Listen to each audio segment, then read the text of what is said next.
I heard all royals speak with their mouths closed. That's true. It took me ages to unlock this jaw. Yeah, it was everyone speaks like that.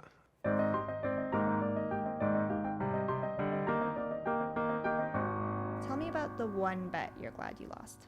I'm not a betting man, but I betted against myself for the Emmys. It's true. I put a bet on Billy Porter to win because I loved Billy in that show. Josh O'Connor, The Crown. I think I was relieved that it was over and scared about having to go up on stage. After I won the Emmy, I came down holding it and I hugged my friend Zach and I struck myself in the head with the Emmy. So in any picture of me at the Emmys, I am bleeding from the eye. But I'm sort of... I guess I am glad I lost that bet. Yeah, as things go, it's probably a good thing. What's the one Crown episode you're most proud of? I think probably Series 3, Episode 6, which was my first ever episode. I know why people think I was cool for the world, and they're not wrong. It's because I have ears that protrude from my head. And Prince Charles, the real Prince Charles, who my character has a likeness to, has a likeness to my ears. And so I think maybe that was what that was about. What's the one moment that made you realize you were famous? I guess when you get stopped in the street by strangers. I did have an experience recently and I'm conscious that I don't want to embarrass the poor person who's working at Starbucks. And they were staring at me and then they said, "I refuse any longer to be blamed for this grotesque misalliance," which is a line I say at the end of The Crown. And he just said it to me. Very strange, but very, I think, nice. What's the trick to delivering that line? Get really annoyed, get really angry. It's probably my favourite scene to do in The Crown because it was me and Emma, who's like one of my great friends, and just shouting at each other. It was great. I refuse to be blamed any longer for this grotesque misalliance! What's the one tip you have for speaking like a royal? Okay, so there's a good tip, which is if you want to say yes, then you say ears. I learnt this from Claire Foy. The Queen says, I think, ears is her way of saying yes. So you just say ears, as in these, and it works. What's one new skill you've had to learn for a role? I learnt tennis for challenges, and I say I learnt tennis. I learnt how to look reasonably good at tennis. How does one look reasonably good at tennis? Copy a really actually good tennis player. I want you to be my coach.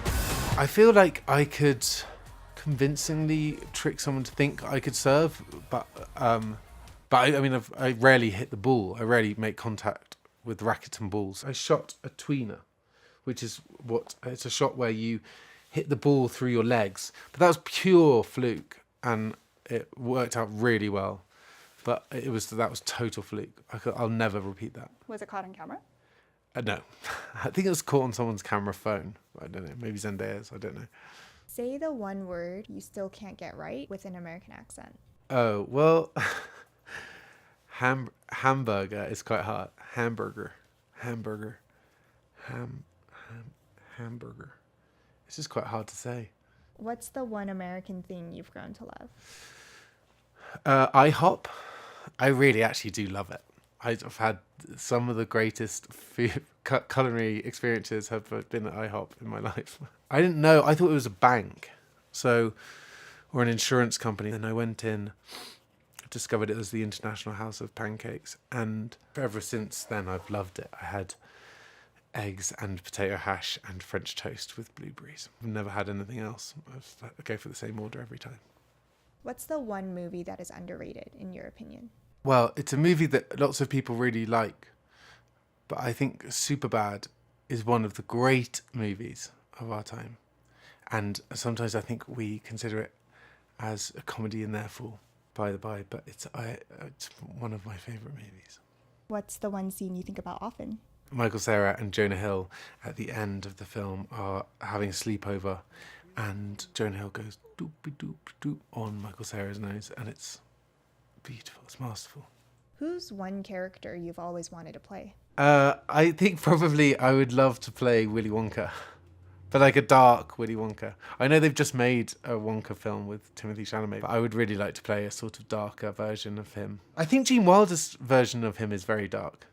And so it's not dark in this sort of sinister necessarily way. It's just that I think he's a really angry man. You know, these kids win a competition to go around a chocolate factory and they all seemingly disappear. I mean, it's sort of mad and dark. So I think I just play the truth of it.